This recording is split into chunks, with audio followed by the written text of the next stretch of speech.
sur la côte du Pacifique mexicain, là où la mer se confond avec l'horizon et où chaque matin s'éveille dans le parfum du sel et des filets humides, vivait Julien, un pêcheur de 50 ans qui avait donné toute sa vie à l'océan. Sa maison, modeste bâtisse de bois et de tôle, se dressait au bord d'une route de terre dans un petit village de Guerrero, où les enfants apprenaient à ramer avant même de marcher. Chaque aube, bien avant que le soleil ne dore les eaux de reflets orangés, Julien prenait la mer sur sa vieille barque. Le vent avait tanné sa peau, ses mains ressemblaient à des pierres polies par les vagues, et ses yeux, fatigués mais vifs, gardaient la mémoire de tant d'aubes partagées entre la générosité et la cruauté du large. Parfois la pêche comblait ses filets, d'autres fois elle laissait la faim à sa porte. Les dettes envers le prêteur du village pesaient sur lui comme une encre qu'on ne peut soulever. Ce matin-là, en septembre, le ciel s'était couvert d'un manteau sombre. Le vent hurlait à travers les palmiers, et les vagues frappaient les rochers avec une force inhabituelle. Pourtant Julien n'avait pas le choix. « Si je ne sors pas aujourd'hui, demain il n'y aura rien sur la table », murmura-t-il en vérifiant la corde du moteur. Depuis le seuil, Teresa, sa femme, le regardait avec inquiétude. « Julien, les vagues sont mauvaises. Regarde le ciel, pria-t-elle d'une voix tremblante. « Je sais, femme, mais nous n'avons pas d'alternative.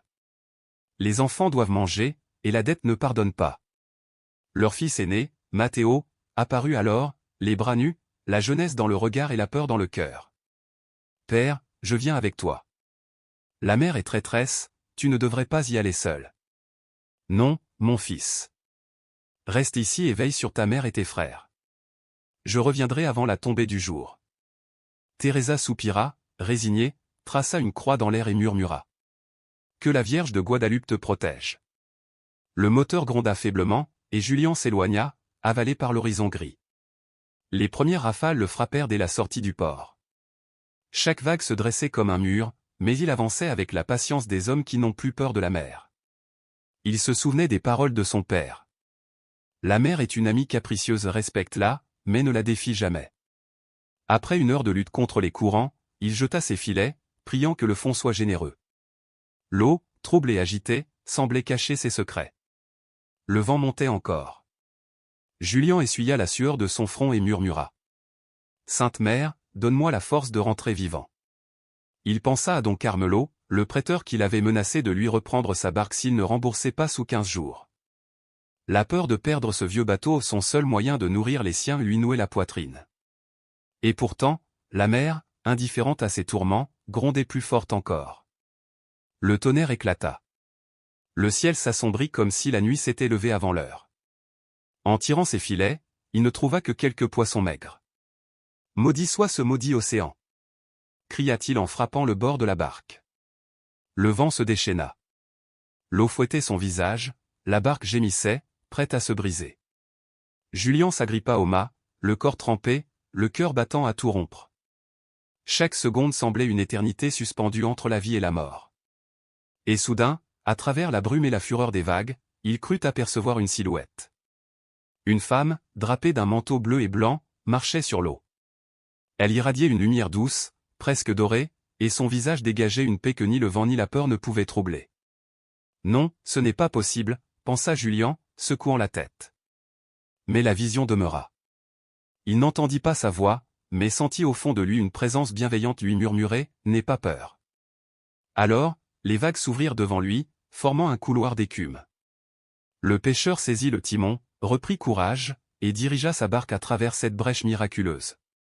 Les larmes se mêlaient au sel sur son visage. « C'est toi, Sainte Vierge », souffla-t-il entre deux sanglots. Peu à peu, la tempête sembla s'apaiser. Le vent resta fort, mais moins furieux, comme dompté par une main invisible. Julien sentit son cœur s'emplir d'une paix profonde. Il comprit qu'il n'était pas seul et promit, s'il survivait, de ne plus jamais douter de la protection divine. Le retour fut long et pénible. Les vagues, bien qu'affaiblies, résistaient encore, mais elles ne l'engloutissaient plus. À chaque coup de rame, il remerciait en silence. Lorsqu'il distingua enfin les premières lumières du port de Zihuatanejo, ses yeux se remplirent de larmes. Sur la plage, les familles attendaient sous la pluie. Teresa serrait ses enfants contre elle, priant à voix haute. « Sainte Vierge, rends-moi mon Julien !» Quand quelqu'un cria « Une barque !» Là-bas, tous coururent vers l'eau. On vit bientôt la silhouette du pêcheur, pâle, trempé, mais vivant. Teresa s'élança, l'étreignit de toutes ses forces. Tu es revenu. Oh, Julian, j'ai cru te perdre. C'est la Vierge qui m'a sauvé, Teresa. Si elle ne m'avait pas tenu, la mer m'aurait englouti. Le père Ignacio, prêtre du village, s'approcha calmement. Remercie Dieu et sa mère, dit-il avec douceur. Mais souviens-toi, parfois, ce n'est pas la force des bras qui nous sauve, mais celle de la foi et de la communauté. Les jours suivants furent amers. Julian avait survécu, mais la pêche avait été maigre. Don Carmelo ne tarda pas à venir le rappeler à ses promesses. 2 semaines, Julian. Pas un jour de plus, sinon je prends ta barque. Le pêcheur serra les poings, mais resta silencieux. Ce soir-là, en partageant un simple bouillon de poisson, il raconta à ses enfants la vision qu'il avait eue. Les plus jeunes l'écoutaient, émerveillés. Matteo, lui, fronçait les sourcils. Père, et si ce n'était qu'un mirage? Le froid, la peur. Tu doutes de moi? Non de toi, Père, mais de ce que tu as vu. Le ventre vide peut faire voir des miracles. Et demain, comment paierons-nous Carmelo? Teresa posa une main sur le bras de son fils. Ton père dit vrai. La Vierge l'a protégé. Mais elle nous demande aussi de travailler, pas seulement de prier. Julian hocha la tête. La foi l'avait sauvé, mais il devait aussi sauver les siens. Le lendemain, le père Ignacio vint le trouver. Julian, Dieu t'a rendu la vie pour une raison. Le village peut t'aider. L'union, c'est aussi un miracle. Bientôt, les voisins se mobilisèrent. Don Felipe, un vieux pêcheur, lui proposa de partager ses sorties. Doña Rosa, la commerçante, lui offrit du crédit pour nourrir sa famille. Ces gestes simples fissurèrent peu à peu la carapace de fierté de Julian. Mais le temps pressait. La date du remboursement approchait, et chaque lever de soleil semblait peser davantage. La veille de la dernière échéance, Julian pria longuement devant le petit autel de la Vierge. Mère bénie, je ne demande pas la richesse, seulement la force de continuer. Si la tempête revient, sois avec moi comme tu l'as été ce jour-là. Au matin, le ciel était clair, le vent doux, et la mer lisse comme un miroir. Matteo l'attendait, décidé. Aujourd'hui, Père, je viens avec toi. Julian le regarda longuement puis acquiesça. Très bien. Mais écoute chaque mot que je te dirai. Leur barque glissa sur l'eau calme, portée par le soleil naissant. Le silence était seulement troublé par le clapotis régulier des rames. Père, demanda Matteo après un moment, tu crois vraiment que c'était la Vierge? Oui, répondit Julian sans hésiter. Pas avec mes yeux, mais avec mon âme. Et depuis, je sais que nous ne sommes jamais seuls. Plusieurs heures passèrent avant qu'ils ne jettent les filets. Quand ils les tirèrent enfin, ils débordaient de poissons argentés. Matteo éclata de rire. C'est un miracle, père? Non, fils. C'est une bénédiction. Filet après filet, la récolte fut si abondante que la barque menaçait de sombrer sous le poids. De retour au port, les habitants restèrent bouche bée. Teresa accourut, les yeux pleins de larmes. Vous avez réussi. C'est la Vierge, murmura Julian ému. Elle a calmé la mer et rempli nos filets. Le père Ignacio, souriant, les rejoignit. Dieu agit à travers la foi, Julian. Partage cette grâce. Et il le fit. Une partie de la pêche fut vendue, l'autre distribuée aux familles affamées. Quand Don Carmelo arriva, Julian lui remit calmement la somme due. Voici ton argent. Nous sommes quittes. Le prêteur compta, puis lança. Tu as eu de la chance cette fois. Mais la chance ne dure jamais. La foi, elle, ne s'épuise pas, répliqua Matteo. Le soir, autour d'une table simple, la famille partagea le poisson frit et les rires. Aujourd'hui, on mange grâce à toi, papa, dit la plus jeune. Non, ma fille, répondit-il en souriant. Aujourd'hui, on mange grâce à la Vierge Marie, qui n'abandonne jamais ceux qui croient en elle. Après le repas, Julian sortit dans la cour. Sous le ciel étoilé, il se mit à genoux devant l'autel fleuri et pria en silence. Sainte Mère, merci pour ta lumière. Donne-moi la force d'être digne du miracle que j'ai reçu. Derrière lui, Matteo observait, le cœur apaisé.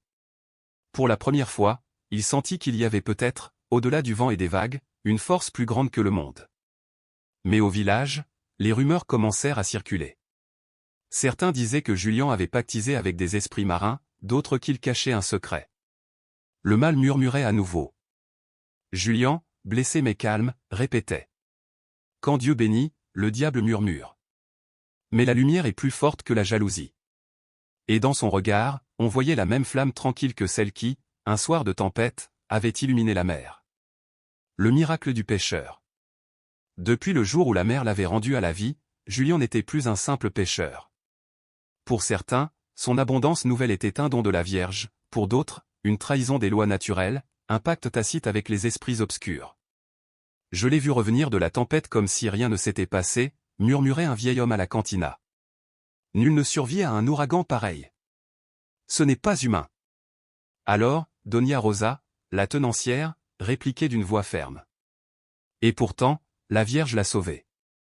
Regardez comme il partage désormais son poisson avec les pauvres. Un homme maudit ne donne pas, il retient. Les discussions déchiraient le petit village de la côte, suspendu entre la foi et la suspicion. Julian, lui, tentait de garder la tête haute, même si chaque murmure lui pesait comme un filet chargé de pierres. Teresa, sa femme, le voyait s'assombrir. Chaque soir, elle lui prenait les mains. Ne les écoute pas, Julian. Nous savons, nous, ce qui est vrai. Mais ses yeux trahissaient la peur que leurs enfants grandissent marqués par la rumeur. Matteo, leur fils aîné, bouillonnait. S'il recommence à salir ton nom, père, je ne resterai pas silencieux. Julian posa sur lui un regard grave. Non, mon fils. La violence n'efface pas le mensonge, elle le grave plus profondément. Malgré les murmures, la mer demeurait généreuse. Chaque aurore, les filets revenaient pleins. Julian partageait encore, remerciait encore. Mais don Carmelo, le vieux prêteur du village, ne supportait pas cette paix nouvelle. Au marché, il semait le poison d'un sourire. Drôle de miracle, non? Un an à mourir de faim, et soudain, l'océan devient son serviteur. Ça ne vous semble pas étrange? Le père Ignacio, curé du village, décida d'intervenir. Ce dimanche-là, devant la nef bondée, sa voix résonna claire.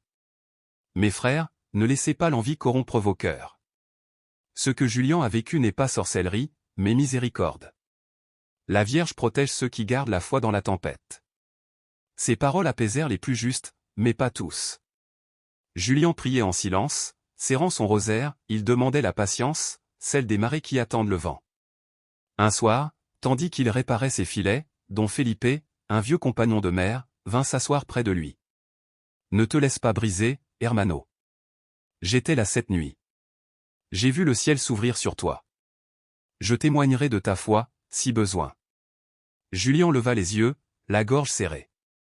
Parfois, Felipe, le mar est plus miséricordieux que les hommes.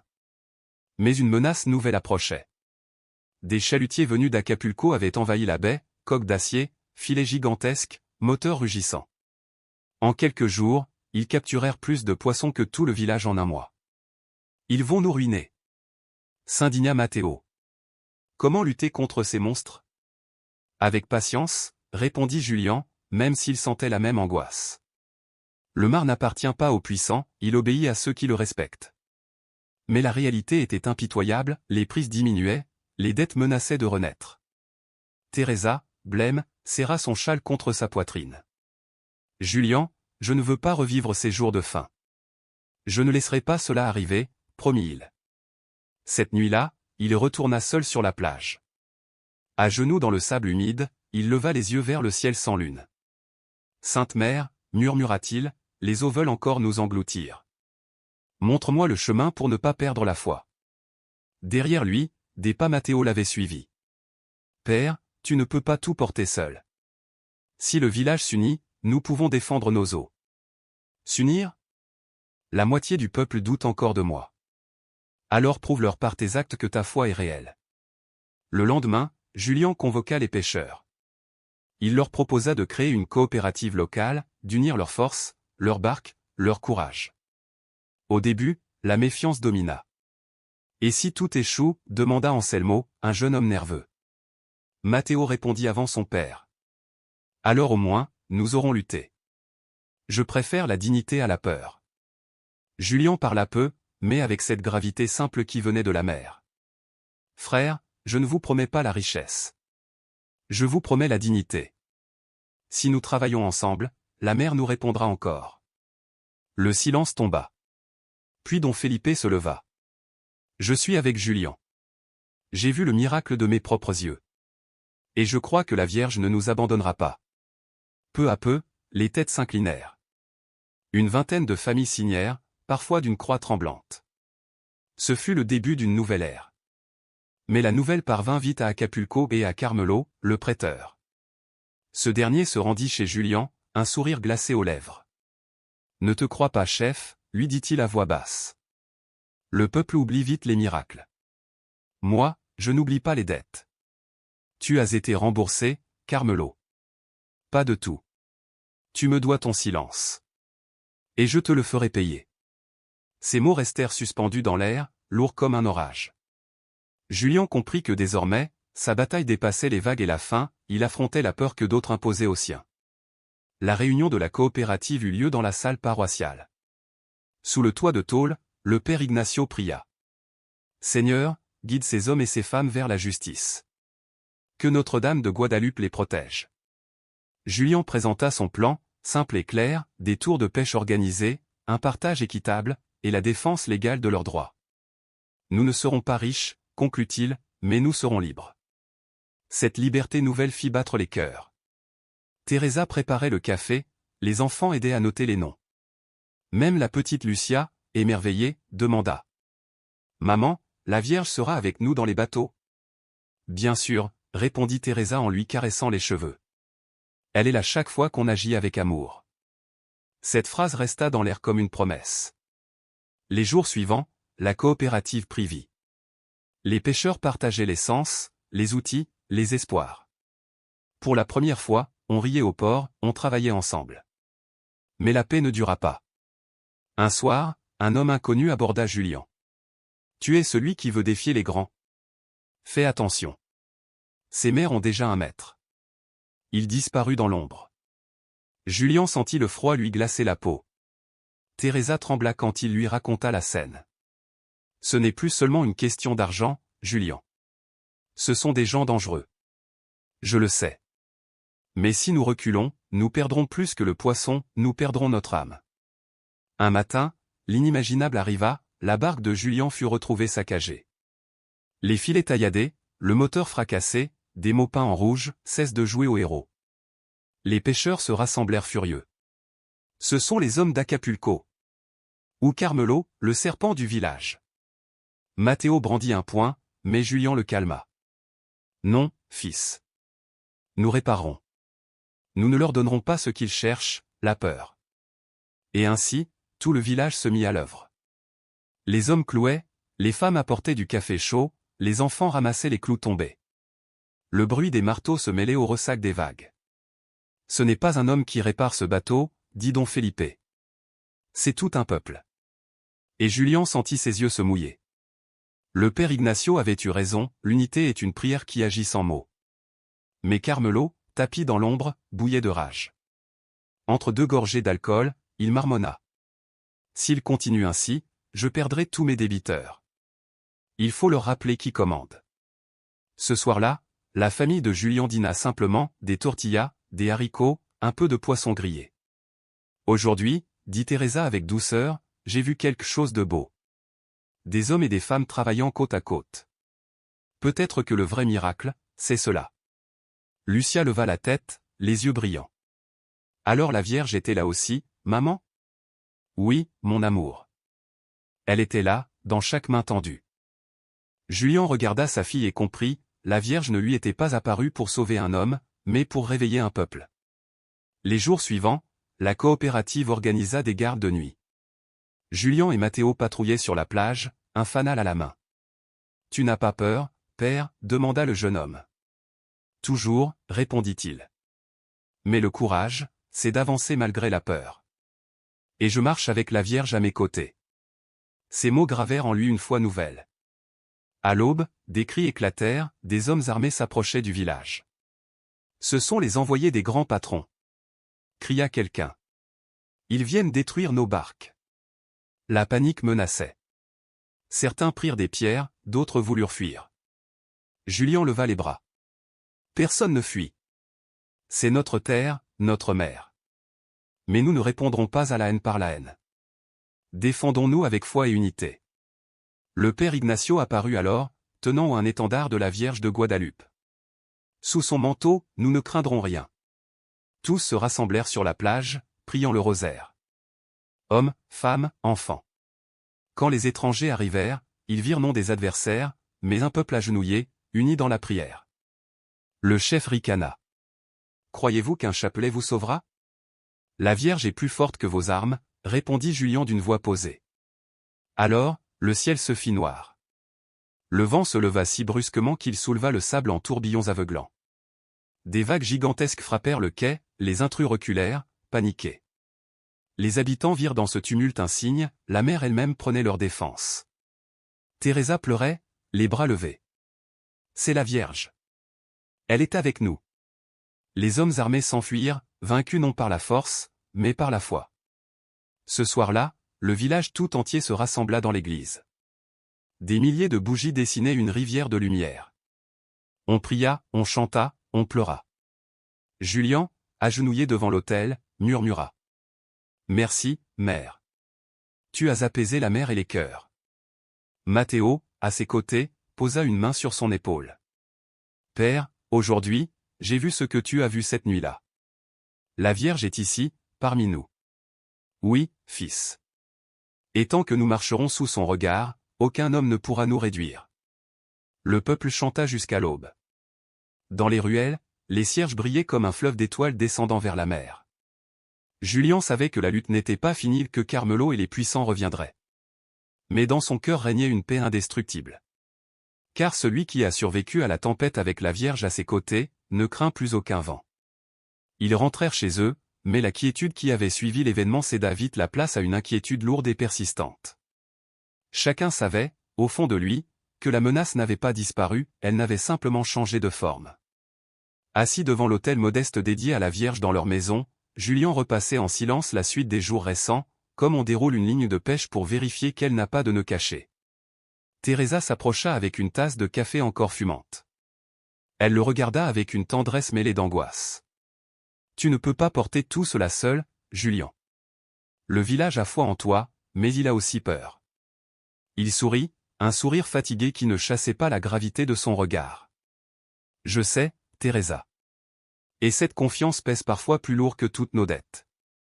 Je ne veux pas les décevoir. » À ce moment-là, Matteo entra, le visage fermé. « Père, au port on murmure que Carmelo a parlé avec des hommes d'Acapulco. » Sa voix était rauque, comme si la colère et la peur se disputaient la place dans sa gorge. « Il prévoit de bloquer la vente de notre poisson au marché de la ville, ajouta-t-il. Il ne se contente plus d'essayer de nous intimider. » Julien serra les mâchoires. « Maintenant ils veulent nous enlever notre moyen de survivre. » Le lendemain, la coopérative se réunit dans la fraîcheur ombragée de la paroisse.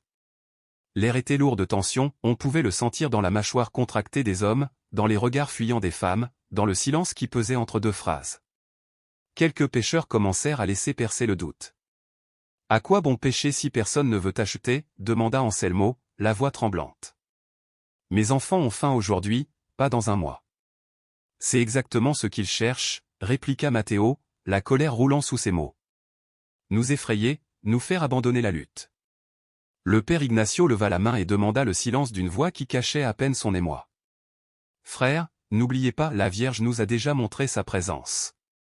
Elle ne nous demande pas des richesses, mais de la foi. L'ennemi se nourrit de notre division. Restons unis. » Julien se leva alors, plus petit peut-être que la colère qui grondait, mais sa voix était ferme, posée comme le gouvernail d'une barque. « Je ne prétends pas avoir toutes les réponses. Je suis un pécheur.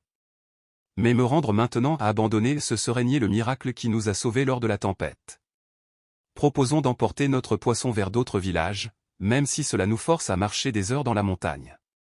La mer nous a donné le pain, ne laissons pas la peur le pourrir. » Ces mots soufflèrent une étincelle d'espoir dans les cœurs brûlés. Après bien des débats, on décida d'organiser des caravanes, des hommes, des femmes, des mules chargées de paniers pleins. Ils iraient écouler la pêche sur les marchés voisins, revendant au prix de l'effort plutôt que de la peur. Ce n'était pas l'option la plus simple, c'était la plus digne.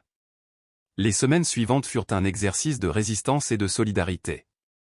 Sous un soleil souvent impitoyable, les pêcheurs portaient des corbeilles de poissons frais, suivant des chemins de terre rugueux, traversant la Sierra en longues colonnes qui semblaient des cicatrices sur la peau de la terre. Julian et Matteo menaient les expéditions, Teresa et les autres femmes s'occupaient du salage pour conserver ce qui ne pouvait pas être vendu immédiatement. L'effort était titanesque, mais à chaque retour, on goûtait une victoire, un panier vidé, une bouche nourrie, un enfant qui dort le ventre plein. Pourtant, les obstacles n'avaient pas dit leur dernier mot. Un jour, une caravane fut interceptée par un groupe d'hommes armés. « Faites demi-tour », ordonna le chef, la voix rude, tranchante. « Ce poisson ne sortira pas d'ici. » Les hommes de la coopérative se figèrent, côte à côte, comme des bûches jetées au vent. Julian fit un pas en avant. « Nous n'avons pas d'armes, seulement du poisson. Laissez-nous passer. C'est pour nos enfants. » Sa voix tremblait d'émotion mais resta calme. L'homme ricana et le bouscula d'un coup d'épaule. « Vos enfants boufferont des cailloux, » ricana-t-il, mépris dans la gorge. Matteo bondit pour défendre son père, sa main se tendit, prête à frapper. Julian le retint d'un geste. Il n'y avait pas de place pour la vengeance qui débordait. L'air se fit épais, chargé d'un danger qui sentait la poudre et la colère. Puis, comme si la terre elle-même prenait parti, une bourrasque se leva, levant la poussière du chemin. Les mules s'agitèrent, les paniers tanguaient. Une canasta tomba, répandant poissons et odeurs. Au milieu du désordre, parmi les écailles argentées, apparut une petite médaille de la Vierge, celle que Julian portait toujours au cou. Le soleil frappa le métal et un éclat aveuglant fendit le regard des hommes armés. Le chef, superstitieux, recula, la main sur la bouche. « On s'en va », grogna-t-il, plus effaré qu'il ne voulait l'admettre. « Je ne veux pas d'ennui avec des saints ni des vierges. » Le groupe se retira dans la poussière, et la caravane laissa derrière elle des cœurs qui battaient comme des tambours. L'événement fut perçu, pour beaucoup, comme un nouveau miracle. Julian ramassa la médaille, la porta à ses lèvres et la baisa en signe de reconnaissance. « Merci, Mère Sainte. Tu as encore ouvert le chemin. » Cette nuit-là, une partie de la cargaison fut vendue dans un marché rural, les profits étaient modestes, mais le village revint plus solide qu'au départ. Des enfants coururent accueillir les voyageurs, Teresa enlace son époux et son fils, ses larmes mêlées à un rire de soulagement. « Je croyais que tu ne reviendrais pas, » lui dit-elle. « À chaque départ, mon cœur s'arrête. »« Je reviens, » répondit Julian, non par ma force, mais par la foi qui me porte. La rumeur de cet épisode se répandit comme l'or dans l'eau.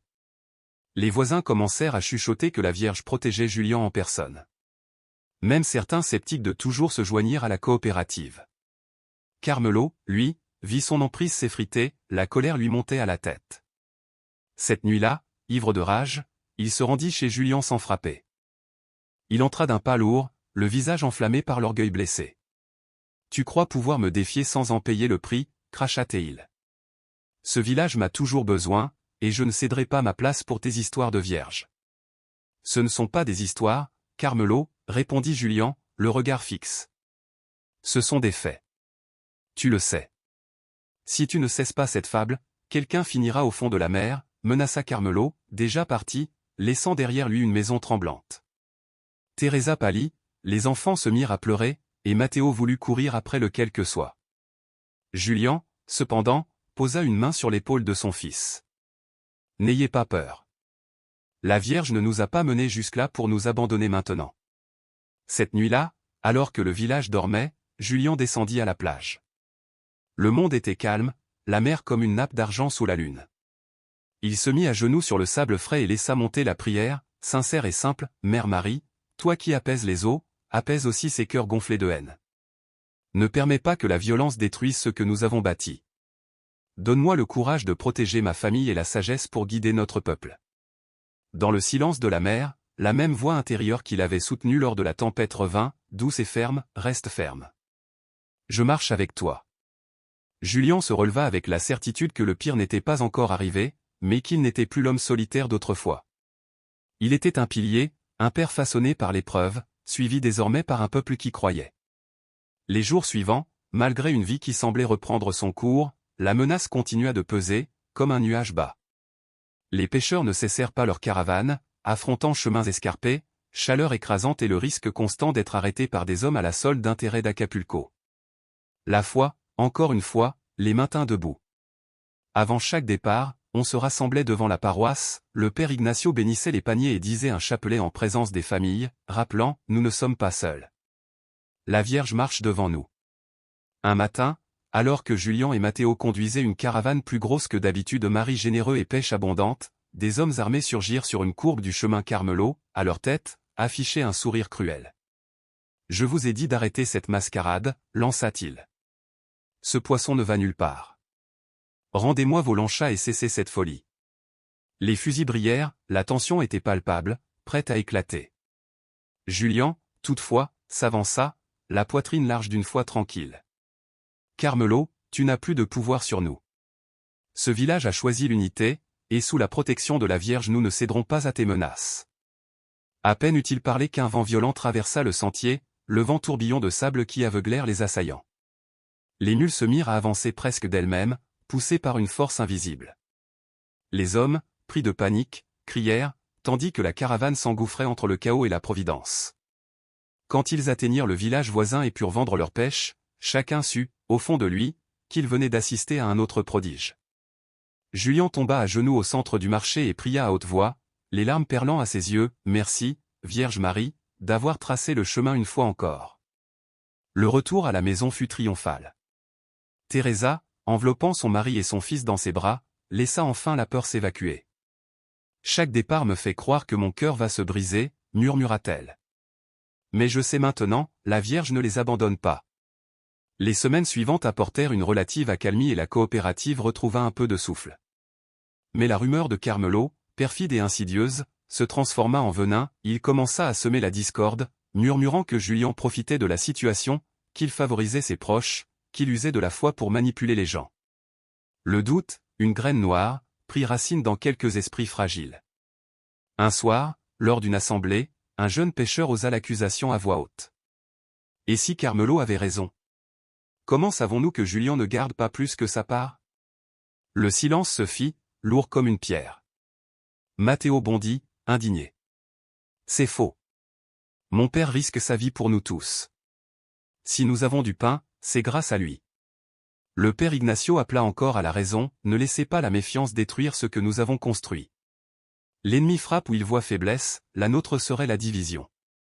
Julien, avec une sérénité désarmante, invita à la transparence. Si quelqu'un doute, qu'il vienne compter chez moi. Comptez chaque poisson, chaque pièce. Rien n'est caché. Tout ce que nous avons, c'est pour le village. Ces paroles eurent le pouvoir d'apaiser certains, mais la blessure du soupçon resta là, discrète. Teresa, en rentrant, posa la main sur son épaule et lui dit « Ne t'inquiète pas. La vérité finit toujours par sortir. La Vierge ne permettra pas que le mensonge te terrasse. » Julien sourit, mais la douleur d'être soupçonné par les siens lui perça le cœur plus que toute menace extérieure. Et pourtant, malgré les rumeurs et les dangers, la vie continua. Chaque journée en mer, chaque prière, chaque panier vendu était une victoire. Un soir, alors qu'il rentrait de pêche, Julien aperçut une lueur familière sur l'horizon, comme un rappel doux de la nuit de la tempête. Le cœur empli de paix, il réunit son peuple sur la plage. « Frères, la Vierge est avec nous. Ne laissons ni la peur, ni la méfiance nous diviser. » Les visages s'illuminèrent, des genoux heurtèrent le sable, l'écho des prières se mêla au grondement de l'océan, et tous comprirent que, dans l'adversité, leur foi devenait la corde solide qui les tenait ensemble. L'aube suivante, la mer paraissait retenir son souffle. Un pressentiment grandissait au fond de la poitrine de Julien. Mais au milieu de l'inquiétude, une certitude brûlait, il n'était plus seul, et la Vierge transformait peu à peu ce peuple en une communauté qui savait se tenir debout, unie, prête à affronter la tempête suivante. La Vierge du Pacifique. Teresa serrait ses deux enfants contre elle, tremblante, et murmurait d'une voix presque inaudible. « Petite Vierge, couvre-nous de ton manteau. » Autour d'elle, les hommes armés tenaient leurs fusils levés, les visages tendus, la peur et la colère mêlées. Le silence pesait, suspendu comme avant l'éclat d'un orage. On aurait dit que l'air lui-même retenait son souffle. Et soudain, du large, une lumière éclata, un rayon de soleil perça les nuages sombres et frappa la mer. Alors, l'impossible arriva. Une vague immense se dressa, haute comme une montagne, étincelante sous la lumière dorée. Les habitants figés regardaient, le cœur battant. L'eau ne s'abattit pas sur le rivage, elle demeura immobile, formant une muraille liquide qui brillait comme du verre. Sur la crête écumeuse, une silhouette apparut. C'était une femme, drapée d'un manteau bleu ciel constellé d'étoiles dorées. Les enfants crièrent d'émerveillement, les adultes s'agenouillèrent, pleurant sans comprendre. La Vierge Marie. Visible à tous. Pas seulement à Julien. La Mère de Dieu étendit les bras, et un vent puissant se leva, soulevant le sable et repoussant les hommes armés. Leurs fusils tremblaient, leurs doigts incapables de presser la gâchette. Carmelo, le chef, blême, chancela et tomba à genoux dans la poussière humide. Ce n'est pas possible. Ce n'est pas réel. Mais le regard de la Vierge, empreint d'une douceur infinie, disait plus que 1000 mots. Ce peuple est à moi. Et je le protégerai. Alors, la vague redescendit lentement, le vent se tut, et la mer retrouva son calme, comme si rien ne s'était produit. Les hommes s'enfuirent en hurlant, fous de peur, laissant Carmelo seul, écrasé, en larmes. Julien s'approcha de lui, sans haine, avec cette compassion qu'on ne trouve qu'auprès des cœurs changés par le miracle. Tu peux encore changer, Carmelo. La Vierge t'a montré sa puissance, mais aussi sa miséricorde. Le prêteur leva vers lui un visage ravagé. Des larmes traçaient des sillons sur sa peau. J'ai vécu toute ma vie dans l'obscurité. Et maintenant, je sais que j'ai perdu contre la lumière. Alors le village entier éclata en chants. Teresa se jeta dans les bras de Julien, les yeux pleins de larmes. Tu l'as vu, Julien? Oui, murmura-t-il. Cette fois, tout le monde l'a vu. Ce soir-là, l'église se remplit de lumière. Des centaines de bougies tremblaient devant l'autel, leurs flammes dessinant des halos dorés sur les murs. Le père Ignacio, bouleversé, la voix tremblante, déclara devant la foule. Frères et sœurs, aujourd'hui nous avons été témoins d'un miracle. La Vierge n'a pas seulement apaisé la mer, elle a aussi calmé les tempêtes de nos cœurs.